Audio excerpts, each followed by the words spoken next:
All right. Fine. Let's do it. Celtics postgame. Terrible loss to the Bulls. I mean, it wasn't terrible. It's fine. It's early in the season. Whatever. The Bulls definitely played better tonight. But, man, it's the fucking Bulls, dude. They're a fine team, but, it's the Bulls. We should be able to beat the Bulls consistently. Let's empty the notebook. Game started off hot. I was sitting there. I was getting pumped up. I was chuckling. I was chuckling at some of the shots we were throwing up that were going in. Tatum, when he does that little quick dribble and then just chucks a three in the face. I was thinking okay, how good can this team be? Can we beat the regular season wins record? Could we go 82-0?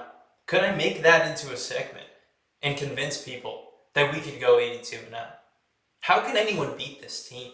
Do we even need Rob Williams? Do we even need Ime? Assists on the first 10 baskets. We're moving the ball. We look like we're playing like a G League team out there.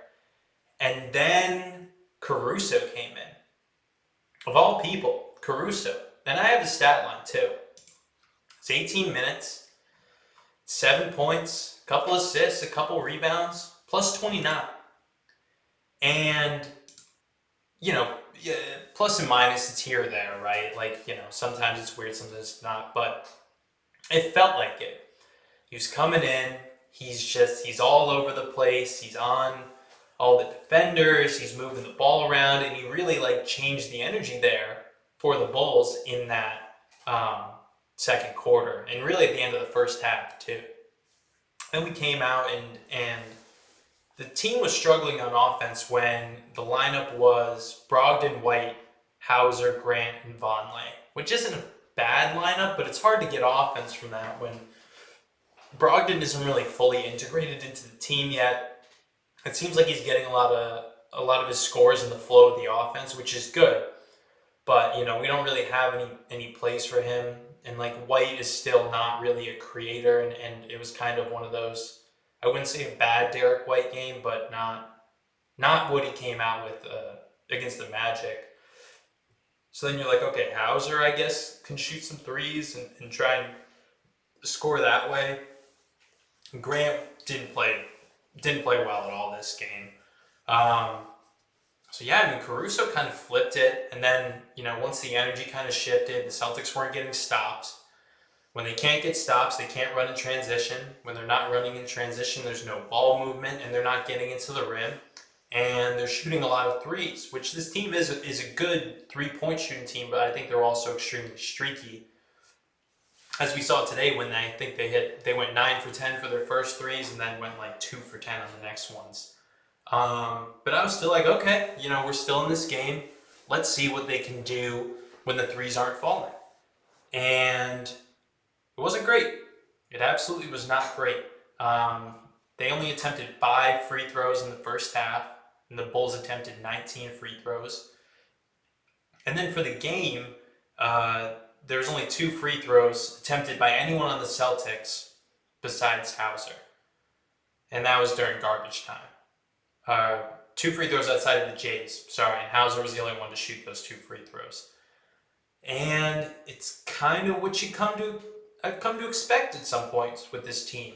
Not that this is a bad team or a fatal flaw or anything, but when the threes aren't falling and you can't get out and run, the team kind of struggles to find offense sometimes. And that's what you brought in Brogdon for, obviously, but Brogdon's not fully there with the team yet. And when they're not getting to the rim and drawing free throws, it's going to be tough to win if the threes aren't going in. It kind of is what it is at that point.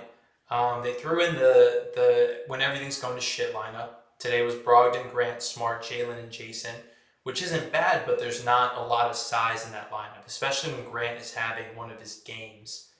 And I don't know, I feel like I shit on Grant a lot. I like Grant, but he's having games like this where he's not really creating offense or shooting especially well. He doesn't make much of an impact, and then he starts bitching on the refs, and then it kind of moves to the rest of the team where the whole team kind of starts bitching at the refs, and then the game's kind of lost. you know.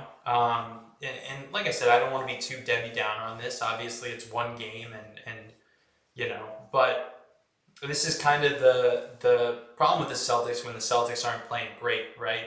Is this is kind of what happens.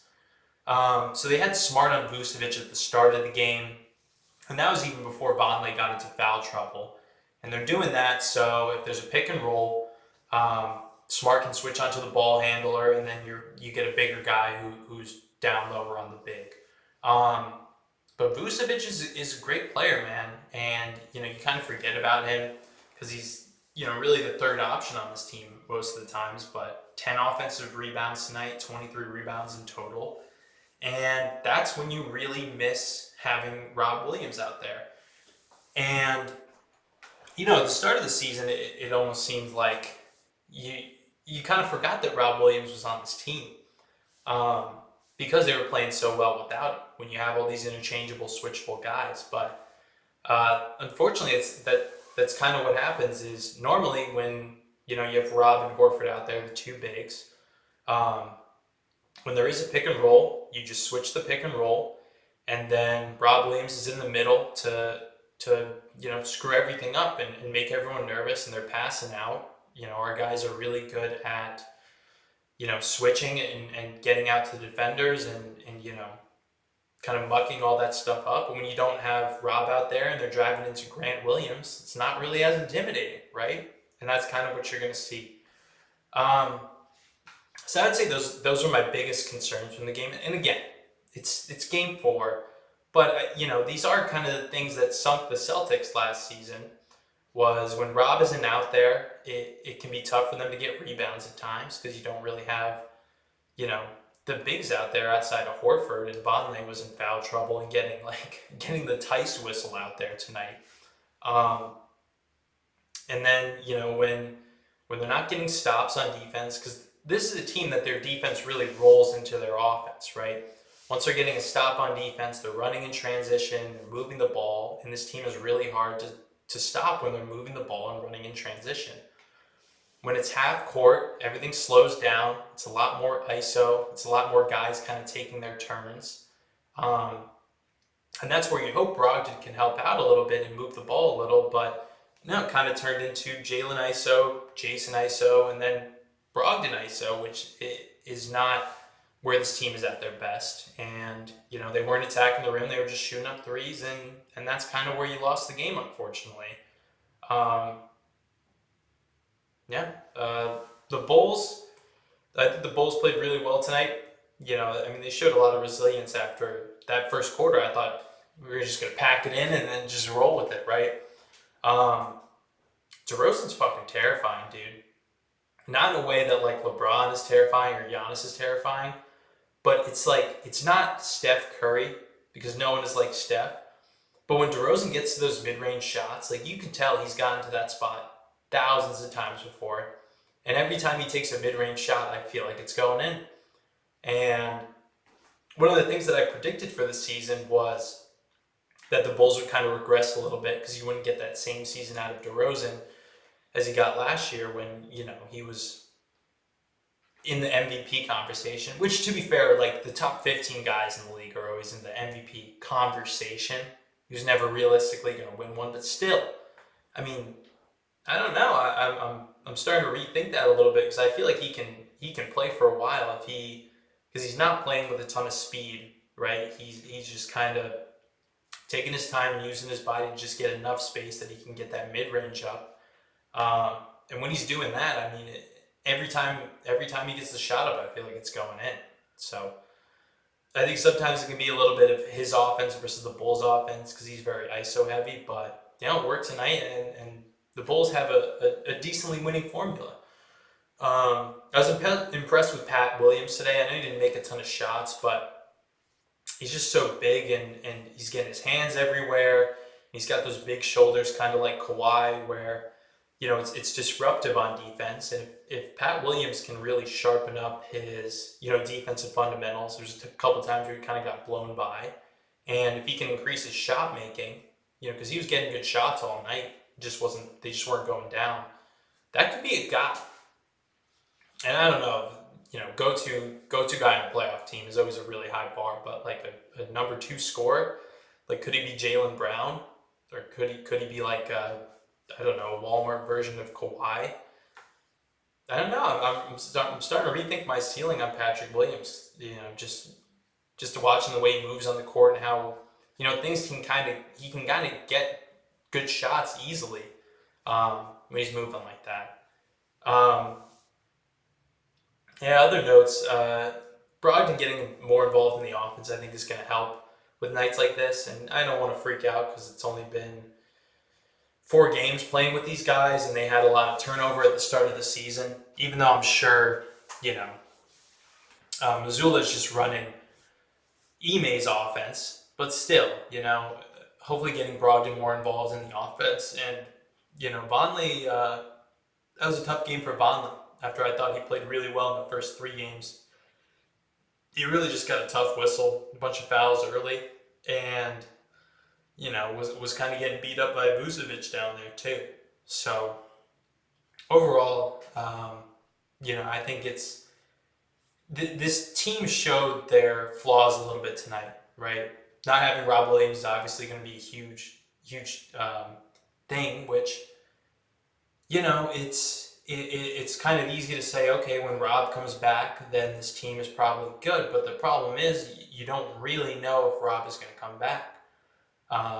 Obviously, you hope he does, and you're praying for the guy. But he has had problems staying on the court, and the team needs to be able to win without him. And one of the things I was thinking about before the start of the game too was, where could this team upgrade? And I mean that's definitely the spot. I mean, you can always use another guard, but really, the guard rotation is good. The wing rotation is pretty good, and it's really going to be, can you get the big man who can play 15 minutes a night and make a difference for you? And I thought there's a chance that Vonleh could fill that role, but he might kind of get played off a little bit when you're playing against some of these tougher big men. Which is funny to say because you played against Embiid and then you played against Bam. And then Wendell Carter too is no stiff either, but Vucevic really kind of beat up the Celtics inside tonight. So I don't want to be too negative on this team. I mean, obviously it's a tough loss, and 82-0 is out of the picture now. And there will be nights where they struggle like this when they're not getting to the free throw line and when Rob isn't, when you really feel Rob isn't on this team. But tough game. They got the Cavs on Friday, which is going to be a really fun game to see because they got another big rebounder guy. Got Jared Allen out there. And a couple of guards who can really create offense off the dribble too, which is going to be definitely a task because we really haven't played that so far in the season. So we'll regroup after tonight. I don't want to be too Debbie Downer on this, although I'm sure that this post-game report kind of came out as that. Regroup for Friday, and let's see what the boys can do.